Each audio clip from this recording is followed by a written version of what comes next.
Vraiment, le goût est tellement délicat et subtil, hein, vraiment une petite quantité, ça suffit pour avoir un goût incroyable en bouche. On n'a pas besoin de manger en grande quantité. Pour moi, le bœuf japonais, c'est un exemple typique de produit qu'on peut consommer en quantité raisonnable, vraiment pour se faire plaisir. C'est un plat assez délicat. Et puis, avec des petites tranches de filet de bœuf, on a fait un petit millefeuille, un feuille à feuille de bœuf et truffes. En fait, on a taillé du bœuf cru qu'on a monté avec des truffes sur 4 niveaux. Après, on a grillé juste le dessous du bœuf. Après, on les a taillés en petits cubes qu'on a montés en raviolis. Et après, ces raviolis, on les a pochés dans le consommé de bœuf. Bœuf et truffes avec des petits bouquets de légumes crus qui vont apporter beaucoup de texture et de fraîcheur dans le plat. Et on relève le tout avec un poivre sauvage de Madagascar. Et on verse le consommé chaud sur un jus de betterave. Et le consommé prend la couleur rouge naturellement. C'est un petit clin d'œil au bortsch russe. Pour le consommé, on a fait un consommé de bœuf avec du jarret, de la macreuse, du gîte. À la base, le consommé, c'est vraiment des bouillons traditionnels français. Le consommé de bœuf, c'est vraiment c'est riche, quoi. Ouais, beaucoup de parfums, c'est très délicat. Ouais. On imagine le bœuf assez gras, mais en fait, en faisant un consommé, on a un bouillon qui est clair, sans graisse.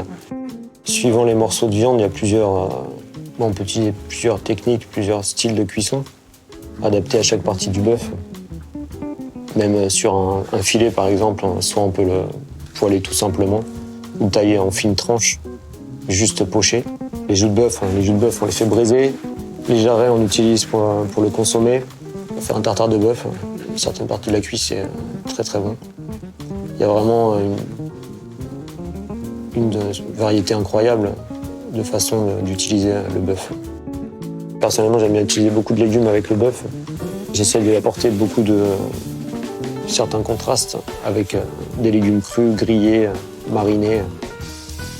Et c'est important d'avoir cette viande fondante et juteuse. Et à côté, on a tous ces petits légumes qui sont croquants aussi, croquants ou fondants. Et vraiment d'avoir ce contraste entre la viande et les légumes, c'est intéressant. On est toujours à la recherche de très bons produits à utiliser. Donc vraiment, le bœuf, ça fait partie de ces produits phares qu'on utilise dans les restaurants. Bien sûr, s'il y a une influence, l'élevage a une influence sur la qualité de la viande. Pourquoi la viande elle est tendre et moelleuse? Parce que les animaux, ils sont pas stressés. Déjà, c'est important pour le respect de l'animal, qu'il soit élevé dans de bonnes conditions. Et après, ça, pour la qualité de la viande. Au Japon, il y a beaucoup de petits élevages. Les gens élèvent les bœufs vraiment traditionnellement, on va dire. Le bœuf japonais, c'est la subtilité. C'est vraiment délicat. Il y a un goût incroyable, un petit goût de noisette, c'est fondant.